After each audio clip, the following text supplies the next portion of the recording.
In the desolate, silent heart of Jezero Crater, an ancient lakebed on Mars, the Perseverance Rover wakes each day to a routine of monumental importance, executed with the precision of a Swiss watch 200 million kilometers from home. Its mission, the culmination of decades of research and billions of dollars, is singular and profound. To search for biosignatures, the chemical and structural echoes of microbial life that may have thrived in the waters of that same lake 3.5 billion years ago. To accomplish this task, the rover is a marvel of robotic geology, a mobile laboratory equipped with an arsenal of instruments designed with a single vector in mind: downward. Its 2-meter-long robotic arm, a work of engineering art, not only reaches but also drills, scrapes, and analyzes the composition of rocks with superhuman delicacy. On board, the Sherlock instrument uses an ultraviolet laser to map minerals and organic compounds, while its partner, Watson, takes microscopic images, revealing the texture and fine structure of the rocks. Above them, on the mast, Supercam fires its own laser to vaporize small portions of rock remotely, analyzing the chemical composition of the resulting plasma. All the focus, all the design, every watt of power generated by its radioisotope thermoelectric generator is directed toward the ground, deciphering the story contained in the layers of Martian sediment. The sky, the vast, thin atmosphere of carbon dioxide above, is, for all practical purposes of the mission, a non-factor. It is an obstacle to be overcome during landing, a filter for the sunlight that powers the instrument's measurements, and a source of incessant dust that threatens to cover everything. Perseverance's quest is an introspective one, a planetary archaeology looking back at Mars's past, etched in its rocks, deliberately ignoring the infinite cosmos that stretches, vast and silent, above its titanium chassis. It was precisely this design philosophy, this obsessive geological focus, that transformed the anomalous image of Sol 1643 into a seismic event behind the scenes at the Jet Propulsion Laboratory in Pasadena. The image wasn't captured by Mastcam Z, the powerful panoramic camera system that acts as the rover's primary scientific eyes, nor by any other cutting-edge instrument designed to observe atmospheric phenomena. It was captured, almost like a ghost in the raw telemetry data, by one of its navigation cameras, the Navcams. These are the operational cameras, the rover's pragmatic eyes. With low-resolution fisheye lenses, their sole purpose is to detect immediate hazards, to map the terrain ahead so the autonomous driving software can avoid sharp rocks, steep slopes, and treacherous dunes. They almost always point toward the ground or the immediate horizon. But during a routine calibration procedure, one of those internal maintenance moments that occur between long periods of scientific analysis, a command sent one of the Navcams rotating to its maximum elevation angle, pointing toward the twilight sky. Perhaps it was a diagnostic test of the mast's motors, perhaps a momentary glitch in the command sequencing. NASA would never admit it. But for a few crucial seconds, the camera looked up, and that was enough.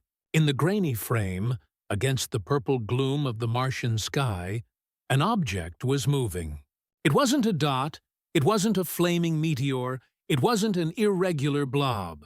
It was a perfectly, mathematically cylindrical shape. A thin, silvery line with sharp, parallel edges, moving with disconcerting kinematic uniformity through the upper atmosphere. A photo that should never have been taken, by a camera that shouldn't have been looking up, captured something that, according to all our understanding of Mars, simply shouldn't exist. NASA's response was a case study in crisis control and narrative management. Swift, calculated, and eminently reassuring, the agency acted to quell the speculation before it could take root. Faced with the inevitable spread of the image on amateur astronomy forums and social media, where it was already dubbed the Jezero Cylinder, the agency issued a detailed official statement. The image, technically catalogued as Image 1D6303 Twite PNG, was intriguing, they admitted, but far from inexplicable.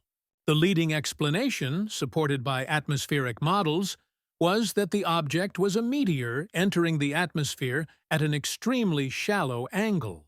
In this scenario, friction with gas molecules, even in the tenuous Martian atmosphere, would cause the object to elongate and disintegrate, creating an optical illusion of a cylindrical shape for a brief moment before burning up completely. The second hypothesis, presented as equally plausible, was that the object was a piece of debris from the mission itself, specifically from the complex entry, descent, and landing (EDL) system. The landing process, though successful, is a controlled explosion involving the ejection of a 4.5-meter heat shield, a 21.5-meter supersonic parachute, and an entire landing structure. It was entirely possible, the engineers argued, that a structural rod or a thin, elongated metallic fragment had been flung into a temporary, unstable orbit around Mars, and what Perseverance captured was its final, silent re-entry into the atmosphere.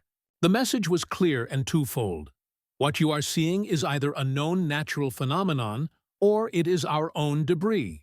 The anomaly was catalogued, explained in technical jargon, and archived. To the outside world, the mystery was solved.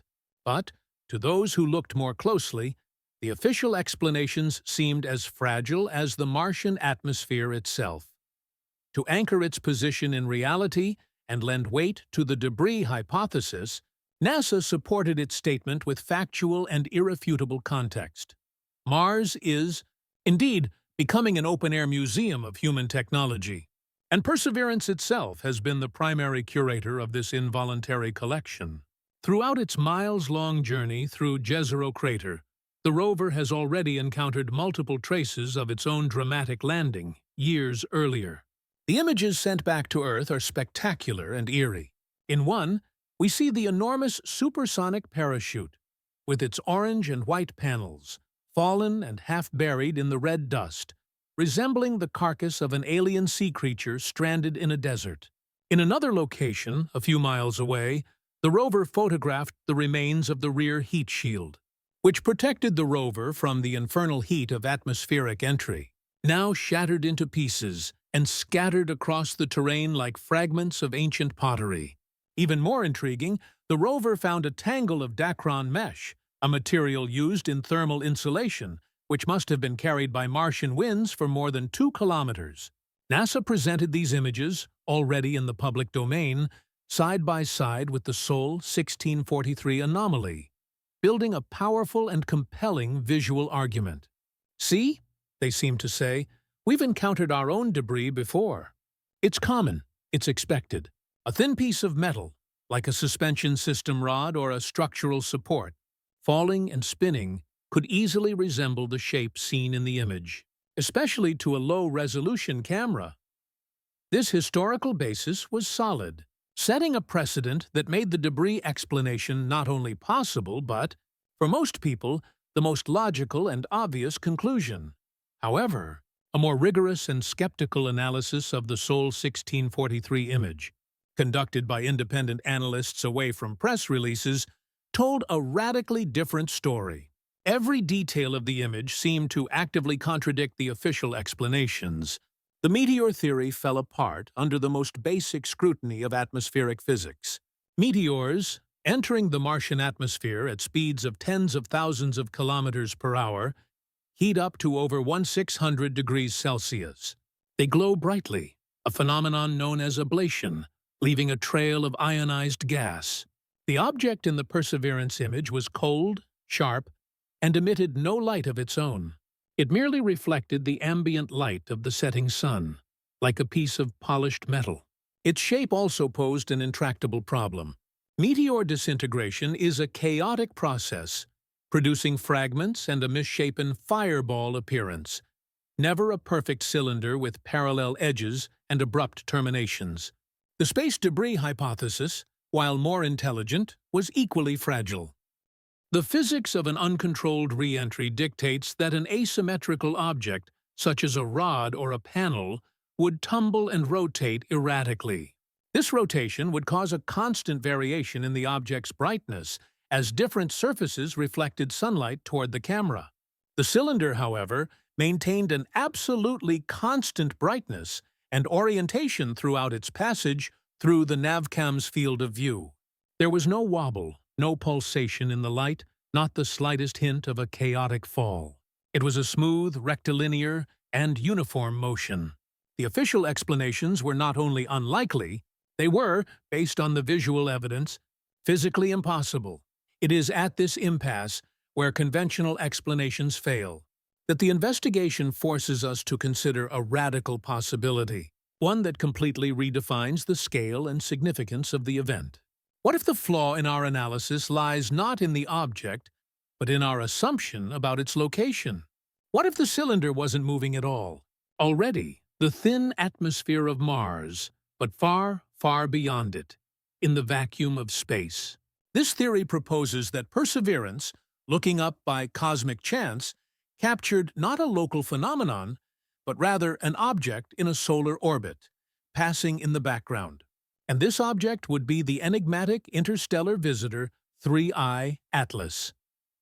Recently discovered, and with a hyperbolic trajectory that confirmed beyond a shadow of a doubt its origin from another star system, 3I Atlas was a puzzle for astronomers. Like the infamous Oumuamua before it, its behavior defied easy classification.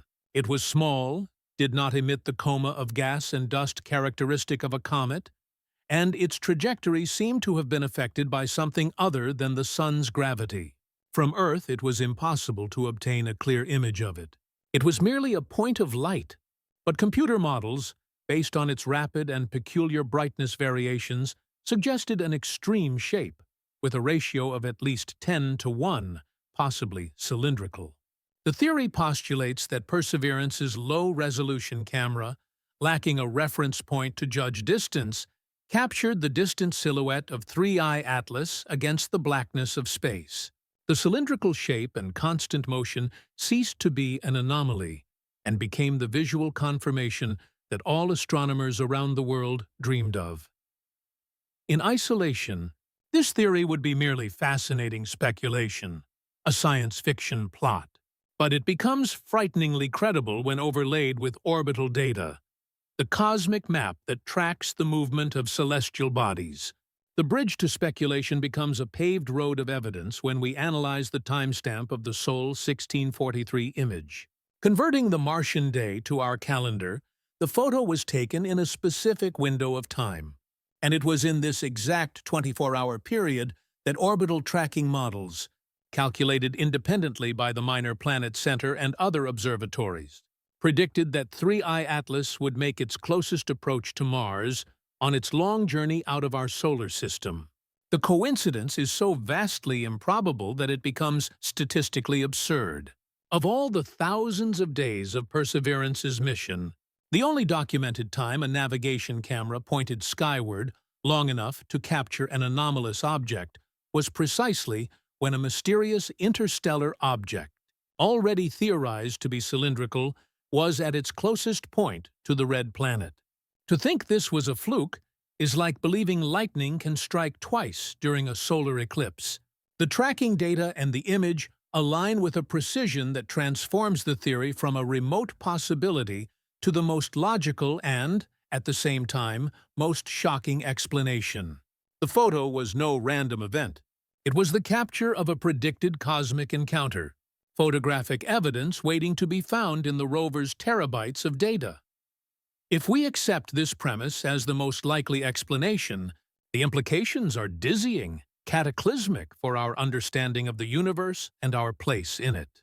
For the first time in human history, we would have direct photographic evidence, captured not from Earth, but from the surface of another planet, confirming not only the shape, but the very likely artificial nature of an interstellar object. 3I Atlas would cease to be a data point on a graph and become an artifact, a spacecraft. The long and heated debate over Oumuamua, which was based entirely on telemetry data and speculation about its anomalous acceleration, would be instantly resolved. We're no longer speculating about strange shapes based on light curves. We have a damn photo, and that photo shows a manufactured cylinder, smooth and precise, traveling among the stars. The conclusion is inescapable and shakes the foundations of science and philosophy. We are not alone. And the proof came not from an ambiguous radio signal or a mathematical equation, but from a visual observation of an alien probe passing through our cosmic backyard. The irony is abysmal. While Perseverance, the spearhead of our technology, was searching for fossilized and extinct microbial life, it may have accidentally found the definitive proof of intelligent, technological life that is very much alive and active. While we were searching for ghosts on the Martian soil, a real spacecraft passed silently overhead, perhaps watching us back. This launches us into a spiral of philosophical extrapolations that are at once exciting and deeply unsettling. Was 3I Atlas's trajectory, which led it to pass so close to Mars, just as we had an active robotic observer on the surface, truly a coincidence, a one-in-a-billion fluke? Or was the Mars flyby intentional? Interstellar objects are incredibly rare. Only a few have been detected in our entire observational history. The chance of one passing so close to a planet that, for a fraction of a cosmic second, hosts an active robot from a nascent technological civilization is infinitesimal. Unless, of course, it isn't a coincidence. What if the intelligence behind 3I Atlas knew Perseverance was there? What if, after detecting the faint but unmistakable radio emissions from our Mars rovers, 3I Atlas made a small but deliberate course correction to fly past the red planet, to observe our most advanced piece of technology up close? In this scenario, the passage wasn't for us to observe it, but for it to observe us. That silver cylinder in the sky wouldn't be a passive traveler, but an active scout, a reconnaissance probe. The idea that an unknown intelligence has the ability not only to travel between the stars, but to detect our robotic presence on other worlds and decide to inspect it, fundamentally changes our position in the universe. From curious explorers, we become specimens in a laboratory. From observers of the cosmos, we become the observed. And so, after analysis, speculation, and revelation, we are left with the final question, one that looms over our entire search for meaning in the cosmos, now tinged with a sense of urgency and dread. Was the capture of that impossible image truly a lucky accident for humanity, a fortuitous alignment of a calibration error with a celestial event, a gift from the universe that allowed us, for an instant, to glimpse the truth? Was it our golden opportunity, a fluke that gave us a monumental clue? Or should we have the courage to consider the bolder, more structured, and infinitely more disturbing alternative? What if the capture of the image was not an accident on our part, but an intentional maneuver on theirs? What if 3I Atlas, knowing it would be observed, deliberately positioned itself in the field of view of that particular camera? At that precise moment, not to show off in a grand gesture, but to reveal itself subtly, almost subliminally, and undeniably. Perhaps it was not a simple flyby, but a carefully calibrated message.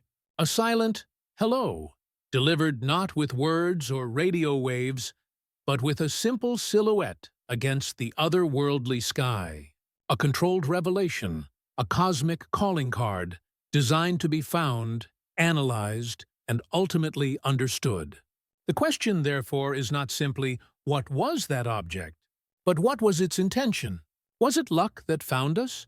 Or was it the first step in a deliberate invitation, leaving the next and most important move of history on our cosmic chessboard?